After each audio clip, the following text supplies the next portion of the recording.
Hey guys, George Rivera here with Simple Lending Mortgage, your bearded broker. Today's video, we're going to talk about the VA home loan, how to be eligible, how it works, and how to maximize your benefit. So stay tuned.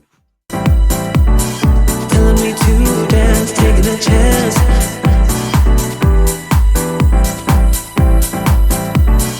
Telling me to dance, taking a chance. All right, so you're trying to maximize your VA home loan benefit and you're looking to get a house. One of the things you're going to find yourself is that not every VA lender handles VA the way it is permissible for you to use your VA home loan benefit.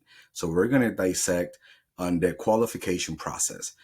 Little known fact is that VA actually does not require a specific credit score.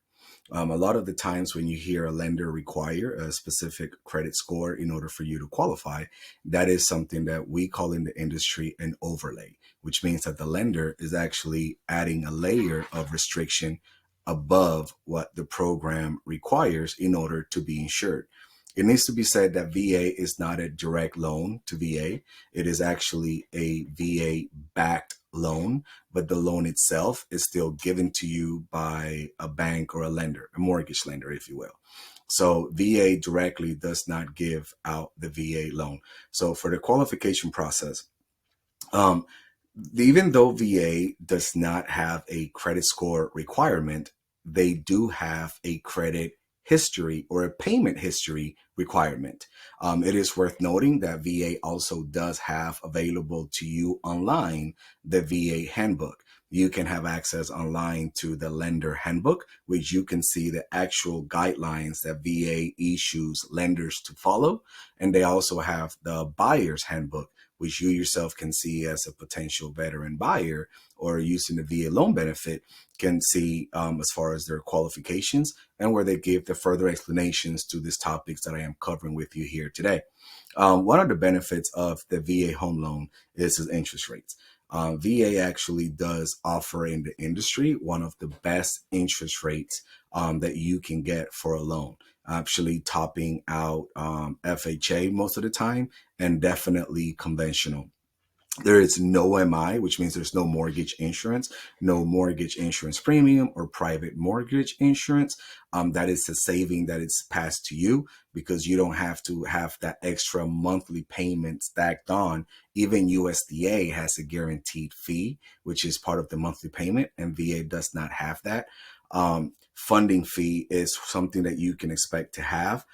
So the way funding fee works is like this. If it's your first time use, you'll be looking at a 2.3% of that purchase price, and that will be actually financed into the loan.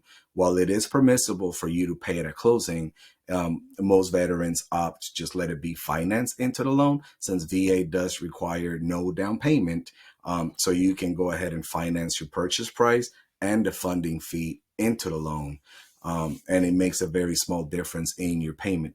If you're a second time or what they call a subsequent time user of the VA loan benefit, then your funding fee actually goes up from its first time use. If you're a reserves that you're using your VA benefit, because the benefit is based on time served, then the funding fee requirement is slightly higher. And if you are a service-connected disabled veteran, you actually get exempted from the funding fee.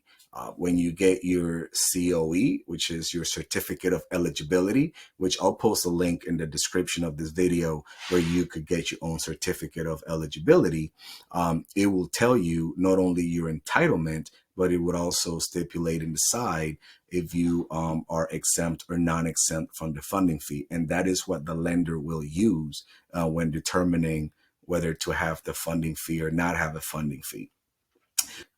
So now that we brought up about the COE or certificate of eligibility, when you're dealing with a lender, whether it's a direct retail lender or a mortgage broker, when we get accredited with the VA, we get access to the VA portal.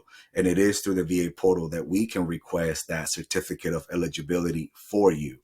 You can always let your loan officer get that certificate of eligibility for you, but you can also get one yourself, especially if you're doubting or you're maybe just wondering if you would be eligible or not because you're questioning your time served, there is that link would help you get your own certificate of eligibility.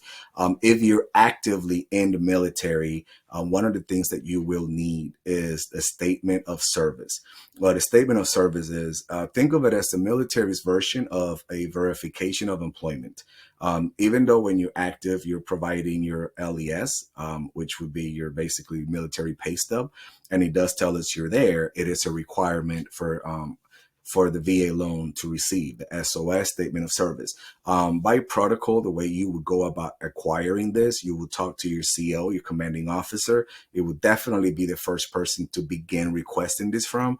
Normally, your commanding officer will, on his own letterhead, from his desk or her desk, will provide a letter which provides certain information about you, and it would also stipulate that you're still enlisted and that you're still going to be enlisted for 12 months or more, even though you have your leaving date on your LES. Again, think of it as it's the military's version of a verification of employment. So this is something that you want to make sure that you can get. We've had a lot of service members that, whether they're PCSing from one state to another, they still don't have their designated CO. A lot of this gets left behind to the end. This is something that will be required. So it's good to always get in front of where we're going to get the statement of service from, as far as who is your CO or point of contact to get that.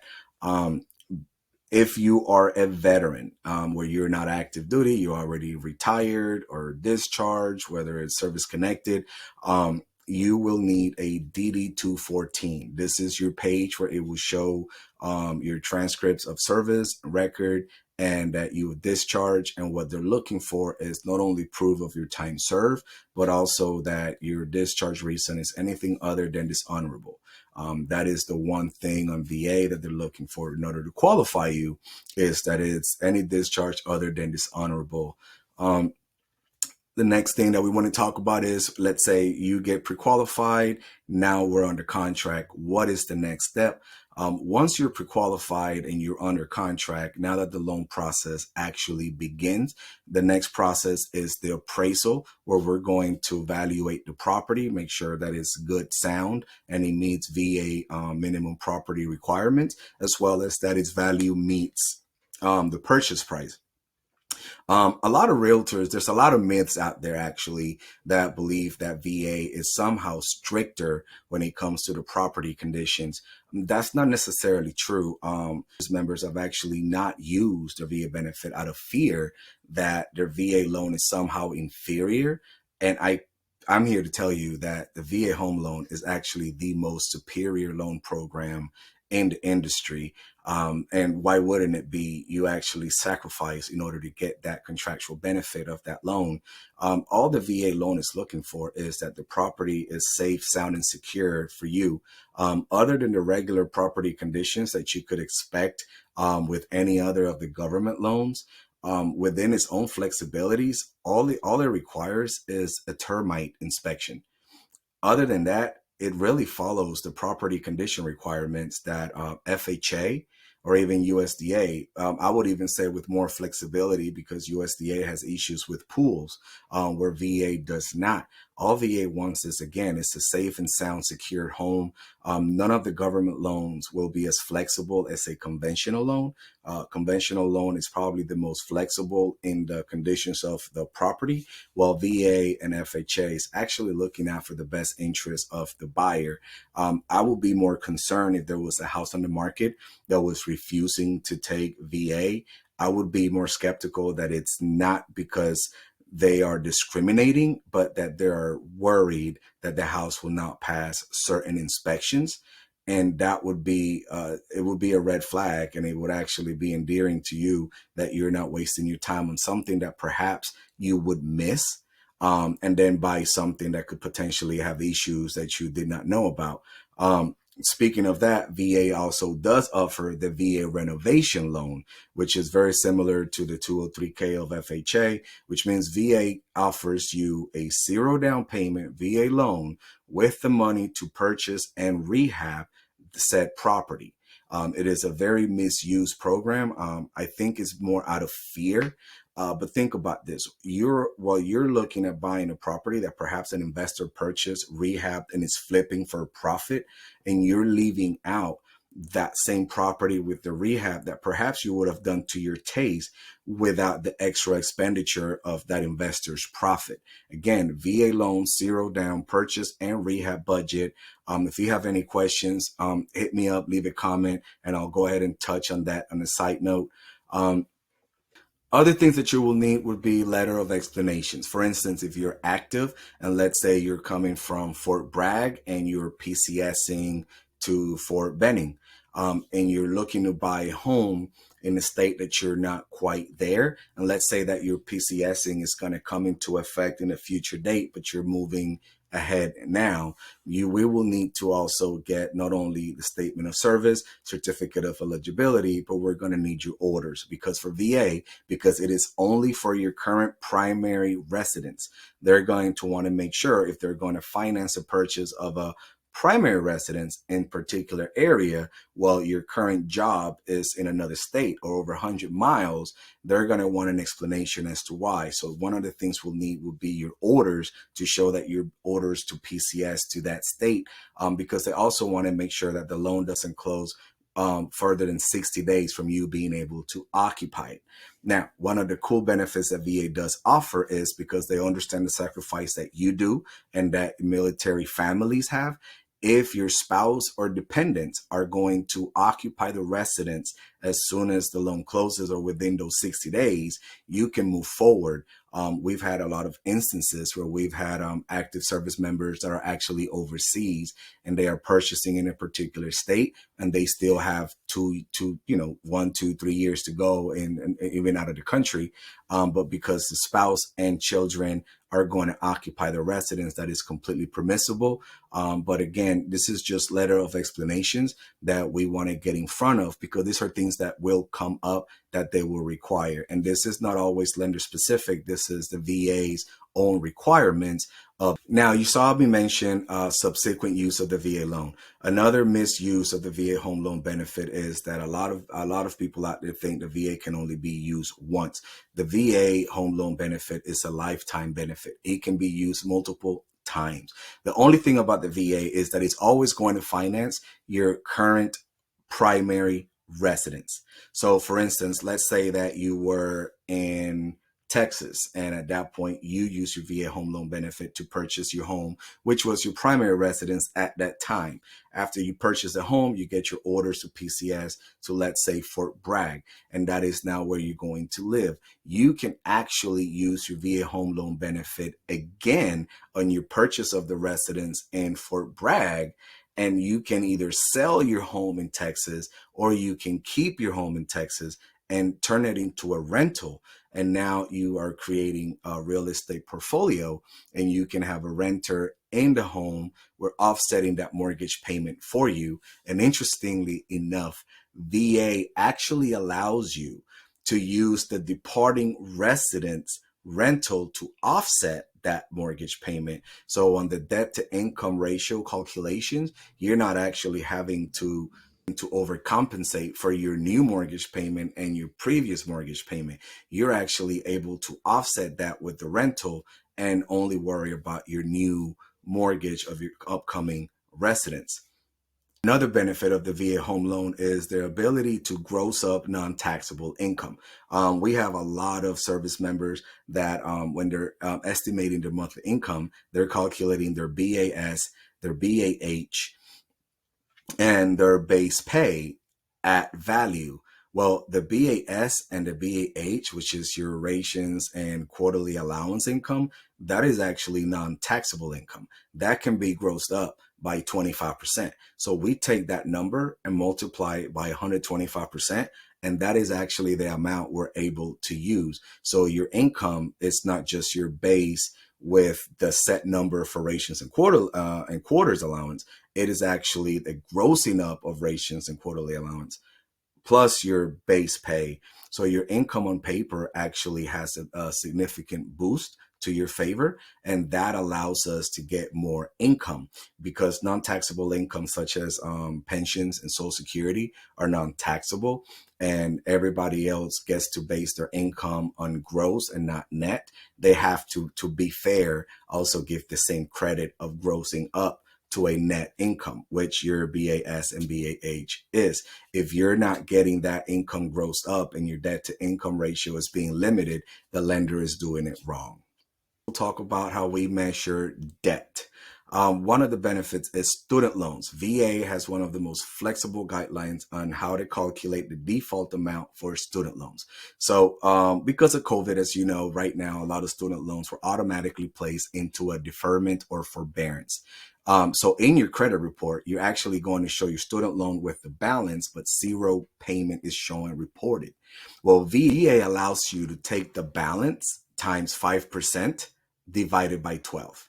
That is the default payment amount that we will use for the student loan payment rather than zero. But that default calculation that VA allows is actually better than the calculation default by other loan programs. Now, if you are on the student loan and you're actually deferred, and on the credit report, it shows that your deferment is actually no payment due till 12 months from after the closing date of the loan, VA allows you to not count any payments for the student loans, which is a big help on the debt to income ratio. And it's a benefit of VA. If it's deferred for 12 months or more from the closing date, we can omit any payment for the student loans. If the deferment is within 12 months, then we have to do the default calculation of balance times 5% divided by 12, and that is a default payment that we can use for the student loans. One of the benefits as well of VA loan is how gracious they are when it comes to handling medical collections. We get it. The VA, the medical system for VA leaves a lot to be desired. A lot of our disabled veterans that go a lot to the VA hospitals, their billing system is horrendous. A lot of things that should have been picked up by the VA benefit did not pick up at all. And this ended up going into their credit and it's now a collection. So now it does affect your credit score because anything that reports on the credit bureaus will also affect your credit score.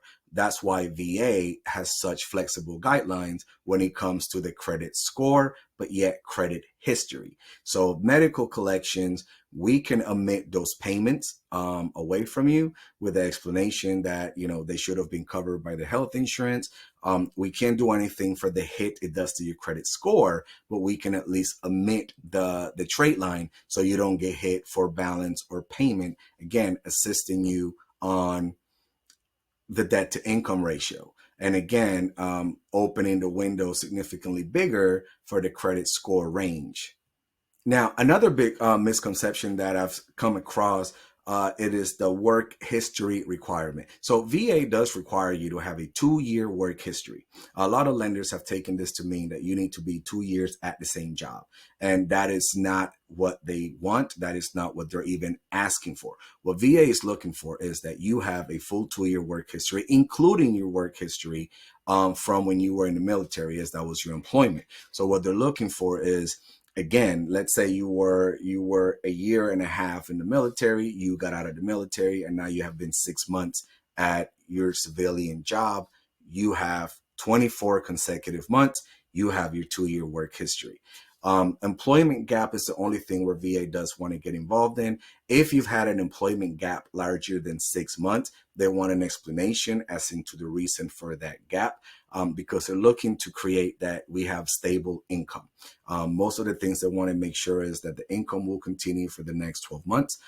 So they want to make sure based on the line of work. Now, when you're active military, because your income is simple to calculate, it is basically base, BAS, BAH. Maybe you got COLA, maybe you got parachute, depending on your specialty, right? But it's easy to determine. We can tell the date based on the ETS, so we know how long you're going to be there. Now, when you're on a civilian job, if let's say you're actually at a job that has overtime or bonuses or commission, then these jobs now follow the traditional income calculation methods. So now those things can change because, for instance, if you leave the military and become a car salesman, which is a commission paid job, if they ask for 2 years at said job, it's not because you got to be 2 years at the same job. It's because for income of that nature, like bonuses, overtime, or commission, you got to have a 2 year work history for the way that that income must be calculated. But if you have been over 30 days at a standard salaried or hourly job, then VA is okay as long as we can document that within your current job and your previous jobs, we can document a 24 consecutive month work history. If we do have a gap, we got to go past the gap and find those jobs so we get 24 consecutive months, and then we have to explain the reason for the gap so we can show that there's stability in, you know, in that income. But that would but let's talk about what you want to hear. So when we talked about credit scores, again, VA does not impose a credit score. However, some of the most flexible lenders have drawn the line at 500, but there's a reason behind this. They have done enough study to realize that with the statistics of different files they have seen, usually when the credit score goes under 500, there are going to be damaging factors that will not pass VA's hard rules. So let's talk about VA's hard rules. What VA requires is reestablish credit at minimum, which means let's say your credit score is under 640 or 620, and we're not getting the automated approval. This requires a manual underwriting. Manual underwriting means that an actual licensed VA underwriter has to review this and follow an actual checklist that VA gives them to follow. One of the lines that they ask there is, for reestablished credit, do we have 12 consecutive months of on-time payment history? So that is going to be the hard line that we have to cross when we don't have a perfect credit score. So when we consider this, if you think about this, regardless of your credit history and your credit past, if you have had or maintained an on-time payment history for 12 consecutive months, your credit score would be over that threshold.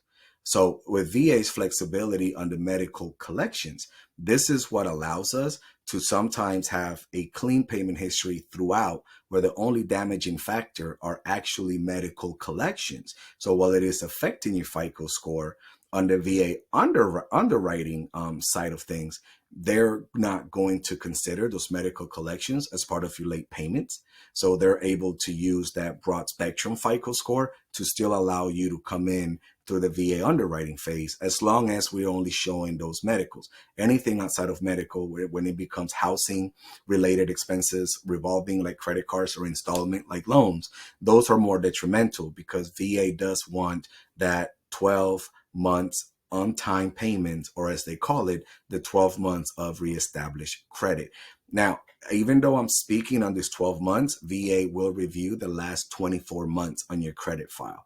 Anything derogatory, late payments or collections that have been within 24 months, but over 12 months, they're going to want a letter of explanation to make sure that whatever caused that to happen, it was an extenuating reason, an extenuating circumstance outside of your means. Anything within the 12 months, whether extenuating or not, now that is where VA stipulates we're being flexible enough. What we want to see is that 12 months of reestablished credit. We want to see that you're past whatever window, whatever circumstance you were in, that you're out of it. And this is why the misconception where lenders have such massive overlays to cherry pick their veterans. And you've probably seen a lot of marketing and, about VA and everything, but they want to market to bring you in for the business, but they don't want to offer you the loan as flexible as the loan is allowed to be. These overlays are detrimental because there is a lot of active service military member and veterans out there who have missed out on purchasing a home or using their VA home loan benefit because they have been wrongfully denied. Because obviously, of course, none of these lenders are going to tell you that your reason for denial is based on the fact that they can't do it, but somebody else can. Because one of the misconceptions is that if you get denied for a VA loan here, because it's VA, it's going to be the same outcome no matter where you go. And that is so far from the truth. We work with and operate with no overlay lenders, some of the most aggressive VA lenders in the nation. And we work the VA loans all the way to its full potential. So this video is to educate you on the options, the availability, and how it actually works. So we want to help you not only prepare you onto how to buy a home using your VA home loan benefit, but also to determine if you have been perhaps wrongfully denied, or maybe any of this information can ring a bell into any reason that you have heard. Because again, it is an awesome benefit. I think a lot of people could be using it and they're really honestly not. And I think a lot of it is because of the myths that are being propagated out there, but it's only because no one is going to tell you that they're denying you because they can't do it. So the assumption is that the denial is because the loan just can't be done. And that is not true. For instance, speaking of overlays, we've had customers that have been denied by big institutions, that have basically veteran right in the company name, and they have been denied for reasons that it's an overlay to them. But we have successfully done those by offering our second opinion service in a lot of our marketing areas. We have been able to help a lot of service members because they were denied by debt to income ratio, which again, it was a debt to income ratio percentage on their guidelines, but it wasn't per VA. During work history where they denied for a reason and we were able to do the loan for the client, same scenario, just different set of guidelines. Credit scores where they said the customer just could not qualify because VA couldn't do that loan and we were able to do the loan. Another myth out there is that, if your loan is under 620, your credit score is going to be like hard money. That is not true at all, because at the end of the day, it's still the VA loan. Now, of course, interest rate works. The best case scenario, the better rate. And as the risk starts getting higher, the rate goes higher, right? But it's still a VA loan. It's not a hard money loan. It's still a VA backed loan. Will the rate be higher? Absolutely. Will the rate maybe come with discount points? Possibly. But we have compared under 600 FICO customers with what customers over 640 FICO are getting somewhere else. And I think it may surprise you. Again, this is not a sales pitch. This is more of an explanation as to the benefit, only because we're coming across a lot of questions and we're starting to face a lot of the myths. And I figure what better way to get it out there to more people in one shot than making a video for you to see. If you have any questions, please leave me a comment. Let me know. Enjoy the link down there. I'll also post a link to our websites where we have the matrices of the programs. You can see a little more about what we can offer. But again, this is a video where it's just a bearded broker and I'm not here to sell you anything. Thank you for watching. Bye.